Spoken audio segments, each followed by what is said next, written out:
Welcome to this online lesson on lawlessness in the West.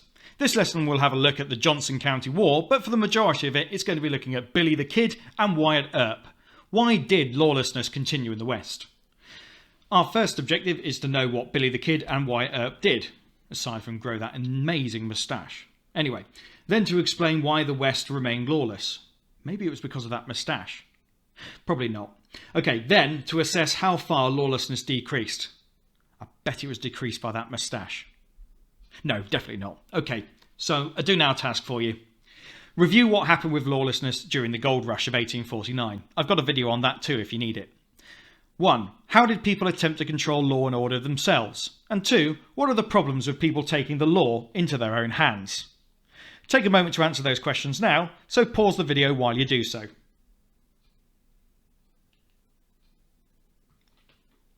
So what did we find? Well, some of the most common attempts at controlling law and order for themselves were by having lynch mobs and vigilante committees. So the vigilance or vigilante committees were able to unofficially dole out justice, which might include actually an execution sentence, which was known as a lynching. So why did they have to do this? Well, very often there were too few law officials within a particular area, such as the US Marshals and Sheriffs, to deal with things officially. And even where they were in the area, there was a real problem with corruption and people not trusting the law enforcement officials who were actually in their area. So taking the law into their own hands was often seen as a way of doing things. We'll now have a look at Billy the Kid. Why did he turn to crime? By way of a bit of an introduction on this, I've included a video linked in the description. You only need to see the section which is specified by the timings by that link. But that will give you a bit of an introduction as to who Billy the Kid was, because there's so much mythology surrounding him. Now, there are lots of things that cause lawlessness in the West, and they include the following. Poverty. Stealing was an easy answer for those struggling to afford to live. Conflict over the resources. There was conflict between ranchers and homesteaders, big ranchers and small ones, and the Indians. Also, there was fear and intimidation. People were too scared of the powerful gangs to stand up to them and stop them. And there were also independent attitudes. Men sorted out their own problems, often with violence. Killing in self-defense wasn't even against the law. And then there's the geography. Territories were large. There was plenty of space and place for gangs to hide out. There was a weak justice system. Corruption meant that governors and law officers were often bribed by criminal gangs. And then the lawmen themselves, the US Marshals and the Sheriffs. There were very few honest, reliable men prepared to take on this difficult and dangerous job. Many of them had been criminals themselves, and that was about the only way they survived in their post. And then there were the vigilantes. These captured criminals were often lynched. That ruined the idea of a fair justice system entirely. Your tasks then. Create your own copy of this diagram. You can do it like a mind map if you like, or if you're able to get hold of a picture of Billy the Kid, then that's a nice way to put it in the middle. The best way of doing this is to lay it out by placing it in the middle of a large page, like an A3 page, or even a double page spread within an exercise book. Then once you've done that, on the following slides you're going to see some facts about Billy the Kid's life. You can annotate, which means make notes around the diagram showing what causes of lawlessness applied to Billy the Kid. Now, many of these causes of lawlessness did apply to Billy the Kid, but not all of them. So do be careful about that and be specific where you can be. So, Billy the Kid. Hopefully you've seen the video now and you've completed your diagram. This is the only verified picture that we have of Billy the Kid. On the following slides you will see facts about Billy the Kid's life, and remember to annotate and make notes around the diagram showing what causes of lawlessness applied to Billy the Kid. Here's his early life. Billy the Kid grew up in mining camps in New Mexico. He never held down a steady job, and when he was 14 or 15, he got into trouble for stealing butter. He kept on stealing, including cattle rustling and horse stealing. Billy gained a reputation for being able to escape from jail. Then he was involved in something called the Lincoln County War. In 1878, Billy got involved in a conflict over resources between the cattle baron John Chisholm, who owned a large ranch in New Mexico, and settlers and smaller ranchers desperate for land. Opponents of Chisholm gathered around a rancher called Murphy. Billy fought for Chisholm against Murphy's gang. Then there was Billy's private war. Billy lost a close friend in the Lincoln County War. Although Murphy had been killed and the war had been ended, Billy kept hiding out with the support of local Mexicans, as he promised to kill anyone involved in his friend's death. Okay, pause the video here and then have a look back at your diagram. Which of those aspects relates to these facts about Billy the Kid's life?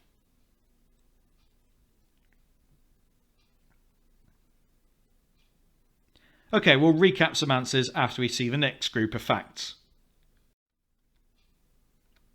Law and order. Local ranchers appealed to the president to end violence in New Mexico. He appointed a new governor. A new sheriff was appointed specifically to deal with Billy the Kid. His name? Pat Garrett. Billy's capture, death, and escape and death. Garrett captured Billy the Kid, captured him and brought him to court. The judge sentenced him to death, but the guards at the jail were careless, and Billy made a dramatic and murderous escape. Garrett succeeded in tracking him down again at Fort Sumner, and he shot him dead. And there is Pat Garrett. Okay, pause the video again, and then afterwards we'll recap which influences were specific to Billy. Alright, let's review it. Take a moment to have a look at your annotations. What have you included? So, did Billy come from poverty? Yes, he did. Indeed, it was poverty that originally turned into crime and stealing. What about conflict over resources? Well, Billy took part in the Lincoln County War, which was one of these conflicts over resources. What about fear and intimidation? Well, people were scared of Billy because of his personal war. After all, he was avenging the death of his best mate. What about independent attitudes? Well, Billy didn't care what anyone thought. He very much operated on his own, a lone wolf if you like. So actually, all of those factors do apply to Billy. What about these? Well, yes, geography does play a part here. He was able to hide out with Mexicans during his own personal war. And the weak justice system.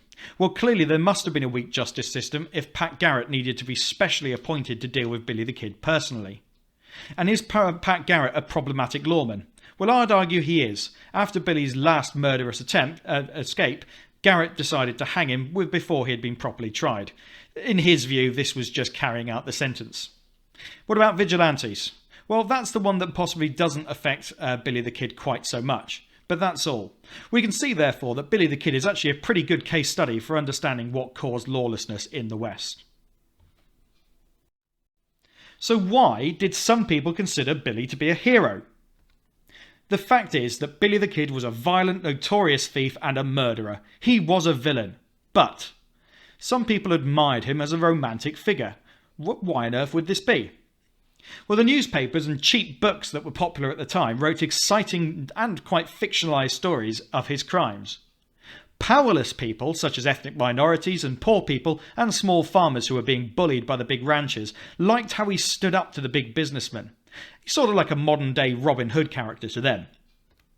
Most of the violent acts were while he was a hired gun, in fighting between unpopular cattle barons, so people didn't really care about those killings. And people didn't like the justice system, as it was too weak to deal with Billy the Kid. Even Garrett said after Billy the Kid escaped, "I knew now that I would have to kill the kid." Here's some tasks then. Choose at least one of the points above, more if possible. Explain why that example means that not everyone saw Billy the Kid as a villain. Then review the reasons for lawlessness diagram that you drew earlier. Which of these reasons might also explain why not everyone considered Billy a villain? And then finally, Billy the Kid was a victim of his circumstances, not a hardened criminal. Consider that opinion. Do you agree with this statement or not? There's no wrong answer here, but do explain your opinion backed up with examples of what Billy did in his life. If you want to complete those tasks, you should pause the video now.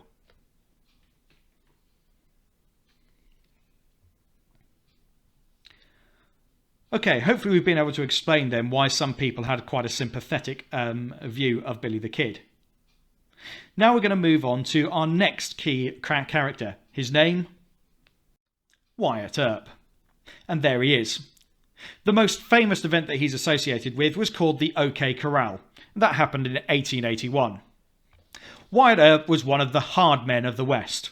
People like him were often chosen for law and order positions like sheriff because, well, quite frankly, very few other people could survive in those jobs. However, sometimes even lawmen like Earp could act in ways that were rather similar to the thugs they were supposed to be rounding up. Here are some tasks then, and this will involve some independent research. Watch the video, and again I've given the timestamp where you should start it from, and make notes on the key moments in Earp's life. I've also included a useful website for you to use for this purpose too. Then as an extension, in your view, was Earp more of a hero or more of a villain? Again, no wrong answer to this, it's your interpretation. So explain your point of view referring to specific exams of Earp's life to ensure that you back yourself up.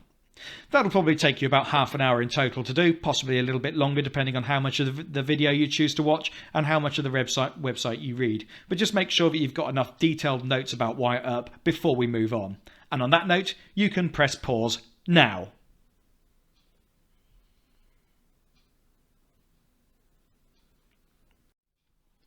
We'll look at our final case study of lawlessness in the West now. This is the Johnson County War of 1892, which is quite late on in our timeline for this topic.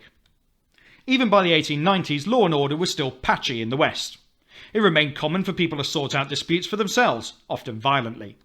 One example is the conflict between homesteaders, such as Ella Watson and Jim Averill, who's pictured, and the Wyoming Stock Growers Association, a group representing cattle ranchers. So what might bring homesteaders and ranchers into conflict?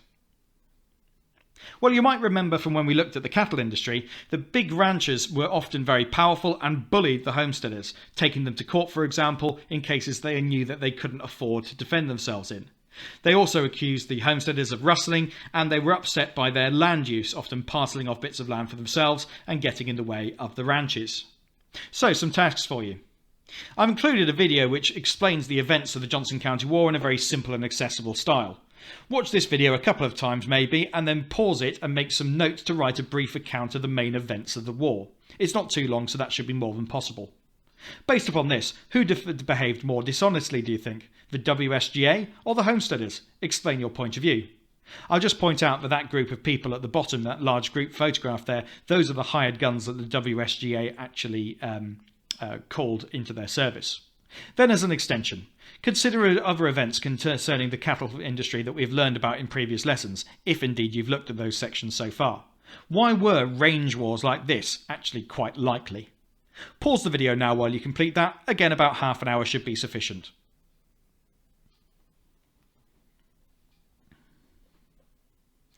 Well, I don't know about you, but when I think about the dishonesty of this, I can't help but feel a little bit for the homesteaders.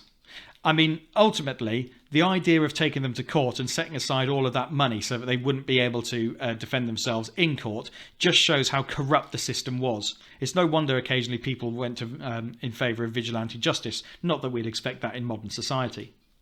So how are these sorts of wars quite likely in the context of the cattle industry? Well, remember that this constant struggle for land usage between homesteaders and ranchers was a very much continuing theme. Right the way back to the original ways in which the long drive would drive across large areas of land and maybe get in the way of the Native Americans.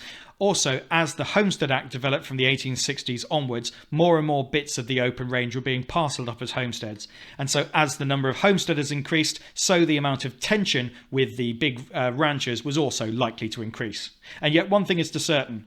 The small homesteaders were often very much more independent and very much weaker in terms of their finances.